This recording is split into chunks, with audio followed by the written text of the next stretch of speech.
Hello everyone, I am Garima and welcome to the shapes classes.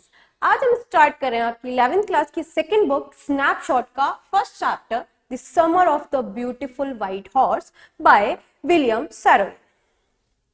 इस story में दो boys की बात करी गई है। जो दो बॉयज थे उनकी चाइल्डहुड एज में जो इंसिडेंट हुआ था उस इंसिडेंट को इस स्टोरी में डिस्क्राइब किया गया है। वो दोनों जो बॉयज थे वो कजिन थे, एक का नाम था मुराद एंड दूसरे का नाम था एरन। ये जो स्टोरी है वो दो आर्मेनियन बॉयज की है जो कि गैरोगेलियन ट्राइब से बिलोंग करते थे। अब ये गैरोगेलियन ट्राइब क्या थी? गैरोगेलियन ट्राइब बेसिकली ट्रस्ट और ऑनेस्टी के लिए जानी जाती थी, क्योंकि वहां के जो लोग थे वो बहुत ज्यादा ऑनेस्ट और ट्रस्ट के बेसिस पे उनको जाना जाता था। तो वही इस स्टोरी में बताया गया है। जो ऑथर हैं वो इस स्टोरी में उन दोनों बॉयज की चाइल्डहुड एज में जो इंसिडेंट हुआ था उस इंसिडेंट को बताते हैं।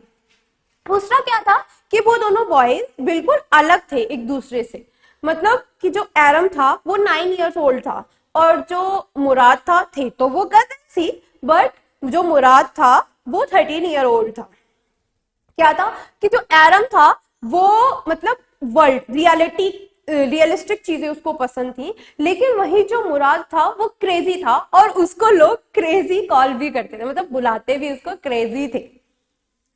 तो ये जो स्टोरी है वो इन्हीं दो बॉयज के बारे में है। तो चलिए स्टोरी स्टार्ट करते हैं। स्टोरी कुछ इस तरह स्टार्ट होती है कि जो मुराद है वो आता है एरन के घर पे सुबह में, मॉर्निंग में 4 बजे। तो वो जब एरम के घर आता है तो वो एरम को आवाज लगाता है।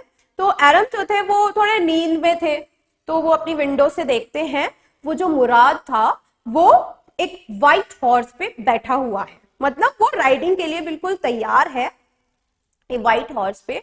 और वो उनको आवाज लगाता है कि आ जाओ, तुम भी आ जाओ।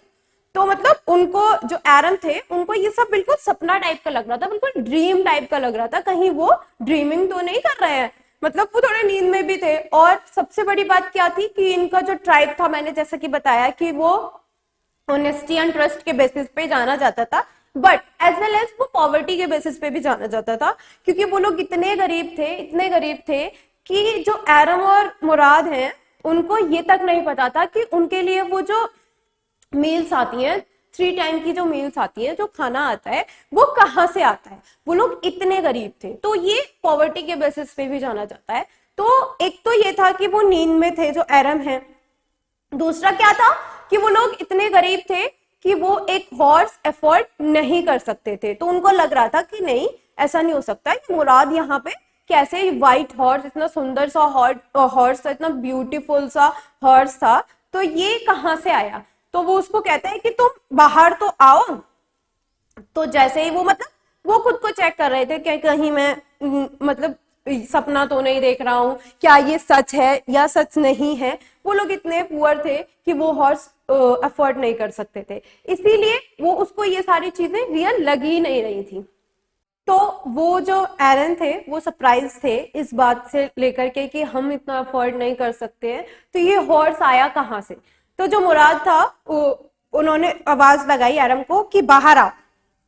जब वो बाहर जाते हैं तो वो कहते हैं कि चलो राइडिंग पे चलते हैं। मतलब मुराद को तो राइडिंग आती थी, एरम को राइडिंग नहीं आती थी, बट उन दोनों को ही राइडिंग करना, हॉर्स राइडिंग करना बहुत पसंद था और वो दोनों ही चाहते थे कि उनके पास एक हॉर्स हो। बट क्या था कि वो बहुत पुअर फैमिली से बिलोंग करते थे, तो उनके पास इतना पैसा भी नहीं था कि वो एक हॉर्स को एफोर्ड कर सके।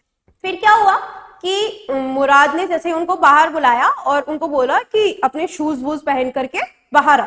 तो वो जो एरन थे वो अपने शूज वूज पहन के, ये सारी चीजें मतलब पहन के वो बाहर गए। उन्होंने कहा कि बैठो।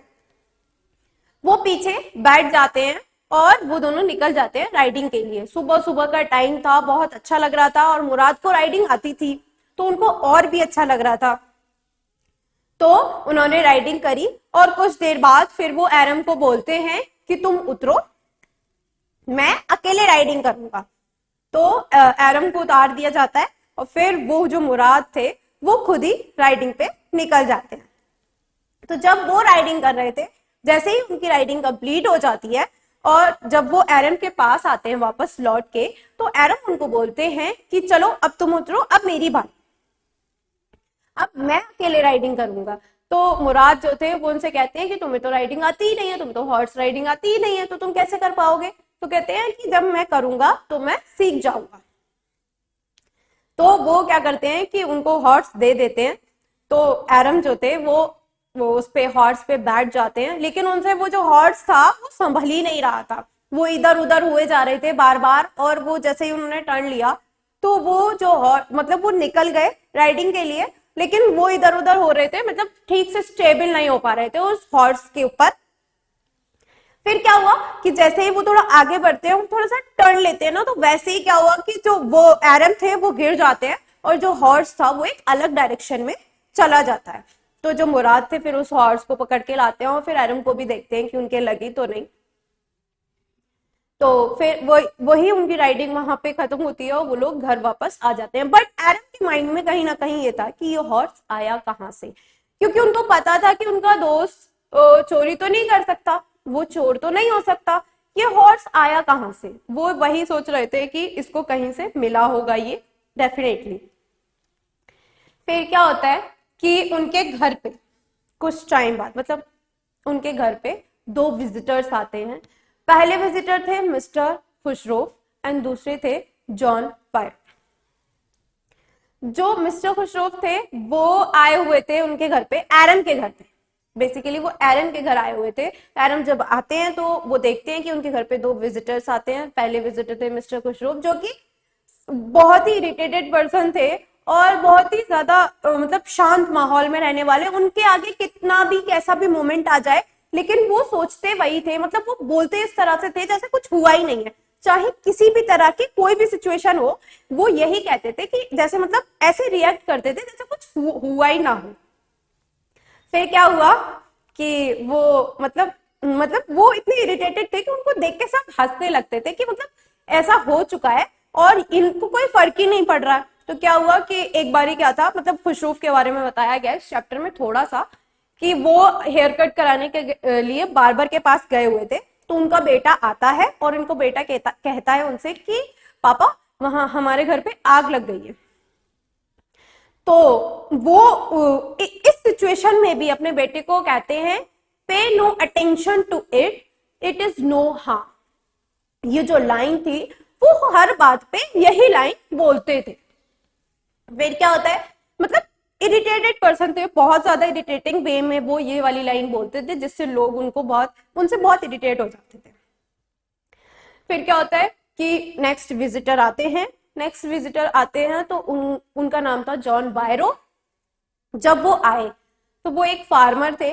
तब वो आए तो उनसे वो अपनी प्रॉब्लम बताते हैं कि मेरा जो हॉर्स था, वो मेरा जो व्हाइट हॉर्स था वो खो गया है और वो मिल नहीं रहा है, पता नहीं कहाँ चला गया है। और मैंने बहुत जगह उसको ढूंढा, बहुत जगह उसको देखा और बहुत सारी चीजें मैंने इधर उधर जाकर के देखा, सारी चीजें मैंने कर ली, पर वो मुझे नहीं मिला है।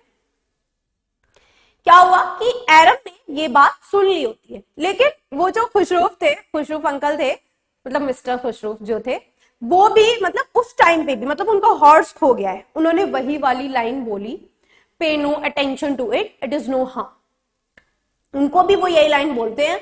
तो वो बेचारे बहुत अजीब सा फेस बनाते हैं, मतलब वो इतने इरिटेटिंग वे में उनको बोल रहे थे, तो वो बहुत ज्यादा इरिटेट हो जाते हैं और वो वहां से चले जाते हैं। बट क्या था, एरम ने ये बात सुन ली थी।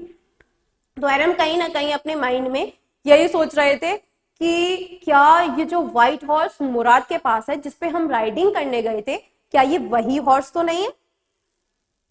बेसिकली क्या था कि वो वही हॉर्स था, लेकिन अभी तक वो डाउटफुल था उनके लिए कि वो वही हॉर्स तो नहीं है। बिकॉज क्या था कि इनका जो ट्राइब था वो ऑनेस्टी एंड ट्रस्ट के लिए माना जाता था, उसको मतलब लोगों का एग्जाम्पल भी दिया जाता था ऑनेस्टी और ट्रस्ट के बेसिस पे, तो इसी ट्राइब की एग्जाम्पल दी जाती थी। तो वो यही सोच रहे थे कि हमारी फैमिली तो ऐसी है नहीं और मेरा जो कजिन है वो भी ऐसा नहीं है कि वो चोरी करे। तो वो वहां जाते हैं, वो एरम जाते हैं मुराद के पास और वो उससे पूछते हैं कि ये हॉर्स तुमने कहाँ से लिया। तो वो कहते हैं कि ये मैंने चोरी नहीं किया है, तुम ये मत समझना कि मैंने चोरी किया है, मैं चोर नहीं हूं। तो उन्होंने कहा कि हाँ मुझे पता है कि तुम चोर नहीं हो और तुम चोरी नहीं कर सकते हो, बिकॉज ये हमारी फैमिली में ही नहीं है, क्योंकि हमारी फैमिली जानी ही इसी बेसिस पे जाती है कि हम लोग ऑनेस्ट हैं, ट्रस्ट, लोग हम पे ट्रस्ट कर सकते हैं, हम इसलिए ही तो जाने जाते हैं। तो वो उनके यही बात बताते हैं, बट वो कहते हैं कि हाँ ये हॉर्स मैंने कहीं से लिया है बिकॉज मुझे राइडिंग करनी थी, बट उनकी जो इंटेंशन, जो मुराद की इंटेंशन थी वो गलत नहीं थी। एक तो ये होता है कि लोगों की इंटेंशन ही गलत होती है कि भाई मतलब लोग वहां से चोरी कर लाए और वो उनको देने का मन नहीं कर रहा है, बट क्या था कि उनका जो था वो ये इंटेंशन नहीं था, चोरी नहीं करी थी उन्होंने उस हॉर्स को लेकर आने की, वो कुछ टाइम बाद उसको रिटर्न करते थे। बट फिर क्या हुआ कि वो लोग फिर से राइडिंग पे चले जाते हैं, और जब वो राइडिंग पे जा रहे होते हैं तो वो उनसे पूछते हैं कि क्या ये हॉर्स हम कुछ टाइम के लिए अपने पास रख सकते हैं? तो वो कहता है नहीं। मुराद जो थे, एरम उनसे जब पूछते हैं तो मुराद कहते हैं नहीं, हम इसको अपने पास ज्यादा टाइम तक नहीं रख सकते। वो यही चेक कर रहे थे कि ये हॉर्स उसका है या नहीं है, इन सारे सवाल को पूछ के, नहीं हम इसको ज्यादा टाइम तक नहीं रख सकते अपने पास। तो वो कहते हैं क्यों, हम इसको अपने पास क्यों नहीं रख सकते? तो वो कहते हैं मुराद कि ये हॉर्स हमारा नहीं है, जब इसको रिटर्न करना होगा तो हमें इसे रिटर्न करना पड़ेगा। तो मतलब 1 ईयर के लिए तो हम बिल्कुल भी नहीं रख सकते इसको अपने पास, जब तक तुम राइडिंग सीखोगे तब तक के लिए नहीं। दोनों को ही राइडिंग करना बहुत पसंद था, जैसा कि मैंने बताया। तो एरम चाहते थे कि जब तक वो राइडिंग ना सीखे पूरी अच्छी तरह से तब तक वो हॉर्स उनके पास ही रहे, बट ऐसा नहीं हो सकता था, तो मुराद ने उनको मना कर दिया। जैसे ही फिर वो राइडिंग करके वापस रिटर्न आते हैं तो वो उस हॉर्स को एक अच्छी सेफ जगह पे, मतलब वहां पे उसको रख देते हैं, मतलब ताकि वो किसी को दिखे ना और लोगों को उन पे शक ना हो। फिर क्या हुआ नेक्स्ट मॉर्निंग क्या था, जॉन बायरो फिर से उसी वहां आते हैं उसी जगह पे। तो उनको ना वो वाइट, जैसे ये दोनों जाने के लिए तैयार थे एरम और मुराद, तो उनको वो हॉर्स, उनका जो व्हाइट हॉर्स था वो जॉन बायरो को दिख जाता है। उनके साथ ये एरम और मुराद भी थे। तो जॉन बायरो को अपनी आंखों पे विश्वास नहीं होता है, वो ये सोचते हैं कि नहीं ये मेरा हॉर्स नहीं हो सकता। क्यों? क्योंकि उनके साथ कौन था, एरम और मुराद, ये दोनों ही ऐसी फैमिली से बिलोंग करते थे जो कि ऑनेस्टी और ट्रस्ट के बेसिस पे जानी जाती थी। तो इसलिए वो शक नहीं कर पा रहे थे, उनको अपनी आंखों पे भी, जैसे कि इसमें बताया, उनको अपनी आंखों पे भी यकीन नहीं हो रहा था कि वो दोनों ऐसा कुछ कर सकते हैं। तो वो उनके पास आते हैं और उनको बताते हैं कि जो तुम्हारा जो, मतलब उस हॉर्स को ना वो पास से देखते हैं कि कहीं ये मेरा ही हॉर्स तो नहीं है। तो वो कहते हैं कि नहीं ये मेरा नहीं हो सकता, बिकॉज वो एरम और मुराद उसके साथ थे। उनकी इतनी भी हिम्मत नहीं हुई कि वो उनसे ये पूछ ले कि ये हॉर्स तुम लोग कहाँ से लाए हो, बिकॉज वो क्या था कि वो एक ऐसी फैमिली से बिलोंग करते थे जो जिन पे लोग बहुत ट्रस्ट करते थे। तो क्या हुआ कि वो दोनों, मतलब वो जो जॉन बायरो थे वो उनको बोलते हैं कि ये जो हॉर्स है ना तुम्हारा, वो ट्विन है मेरे हॉर्स का, मेरा हॉर्स खो चुका है, वो बिल्कुल इसी की तरह दिखता है। उनकी ये हिम्मत नहीं हुई कि वो ये पूछ लें कि ये हॉर्स तुम कहाँ से लाए, और वो ये बता रहे थे कि वो मेरे हॉर्स का ट्विन है, बिल्कुल सेम मेरे हॉर्स की तरह दिखता है और ये बिल्कुल मेरे हॉर्स की तरह ही दिखता है। तो क्या हुआ कि उन्होंने फिर वो जो मुराद थे उनको भी ये बात पता चलती है कि हॉर्स इन्हीं का है, और जो एरम थे उनको तो उसी दिन पता चल गई थी जब उन्होंने बताया था आकर उनके घर पे। फिर क्या हुआ कि वो दोनों डिसाइड करते हैं ये हॉर्स को रिटर्न करने का। जैसे ही वो दोनों डिसाइड करते हैं ये हॉर्स को रिटर्न करने का, वो उनसे बात हो गई उनकी, तो वो मतलब माइंड में यही सोच रहे थे दोनों कि मतलब ये हमने किया क्या, और ये हॉर्स हमें रिटर्न कर देना चाहिए और ये गलत है, ऐसा हमें नहीं करना चाहिए। फिर क्या होता है कि जैसा कि मैंने बताया, वो जो एरम और मुराद थे वो उस हॉर्स को उनके वाइनयार्ड में, जॉन के वाइनयार्ड में बंद कराते हैं, मतलब जाकर के उसको वहां पे छोड़ कर आते हैं। जैसे ही वो आ रहे होते हैं, जो मुराद था, जैसे ही वो वापस आते हैं तो जो मुराद था वो उसके हॉर्स के सर पे ऐसे करके उसको सहलाता है, तो वो मतलब बेसिकली क्या था, वो उस साइन के जरिए उसको गुड बाय कह रहे थे कि हम अब नहीं मिलेंगे, हमारा जो साथ था वो यहीं तक का था और बहुत अच्छा लगा तुमसे मिलके और तुम्हारे साथ राइडिंग करके। बेसिकली वो उसको ये बोल रहे थे।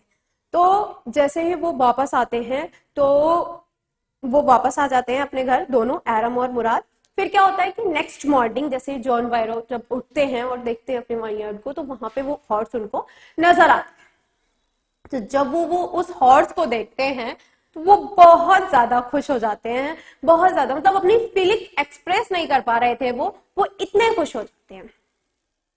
फिर क्या था कि वो एरम की मदर को इन्फॉर्म करते हैं कि मेरा जो हॉर्स था वो मिल गया है, और कहीं ना कहीं जो मुराद और एरम थे वो भी साइड थे, बिकॉज उनके जो रिलेशन था उस हॉर्स के साथ वो बहुत अच्छा हो चुका था, क्योंकि वो उनके पास था, उसके साथ राइडिंग करते थे, उसको खिलाते थे पिलाते थे, सारी चीजें उसके साथ करते थे। तो जो एरम की मदर थी और वो बाकी ज्यादा जो लोग थे, उन्होंने ये नोटिस किया, यहाँ तक कि जॉन बायरो ने भी ये नोटिस किया था कि जो उनका जो हॉर्स था वो पहले से बहुत ज्यादा हेल्दी और बहुत अच्छा हो गया था, बहुत अच्छे से बिहेव कर रहा था, बहुत डिसेंट बिहेव कर रहा था। मतलब उसकी जो पहले हरकतें थी उसके कंपैरिजन में वो इस टाइम बहुत अच्छा हो चुका था। और ये जो स्टोरी है वो यहीं पे खत्म हो जाती है। बेसिकली इस स्टोरी में यही बताया है, दो इनोसेंट बॉयज जिनको ये नहीं पता था कि वो ये कर क्या रहे हैं, वो सिर्फ अपने, ऐसा नहीं था कि उनकी जो नीयत थी वो गंदी थी, उनका जो मतलब उस हॉर्स को उन्होंने चुराया नहीं, उन्होंने सिर्फ अपने उस राइडिंग के लिए उसने लिया था मुराद ने, और वही उनको बहुत बुरा भी लग रहा था इस बात के लिए, क्योंकि जॉन बायरो जो थे वो बहुत ज्यादा परेशान हो गए थे। तो उनका जो बिहेवियर था उस हॉर्स के लिए वो बहुत ज्यादा चेंज हो गया था और उसको बहुत ज्यादा प्यार करने लगे थे वो, लेकिन उनको वो रिटर्न करना पड़ा। और ये बात मुराद पहले से कहते थे कि वो जो हॉर्स है वो हमें रिटर्न करना पड़ेगा एक ना एक दिन, क्योंकि हम इसे अपने पास नहीं रख सकते ज्यादा टाइम तक। स्टोरी अच्छी लगी तो वीडियो को शेयर करें, लाइक करें एंड चैनल को सब्सक्राइब करें। सबसे इंपॉर्टेंट बात, अगर आपको इस चैप्टर के नोट्स चाहिए तो आप हमारे चैनल के एप्लीकेशन पे जाके डाउनलोड कर सकते हैं, और एप्लीकेशन की लिंक आपको डिस्क्रिप्शन बॉक्स में मिल जाएगी। Thank you.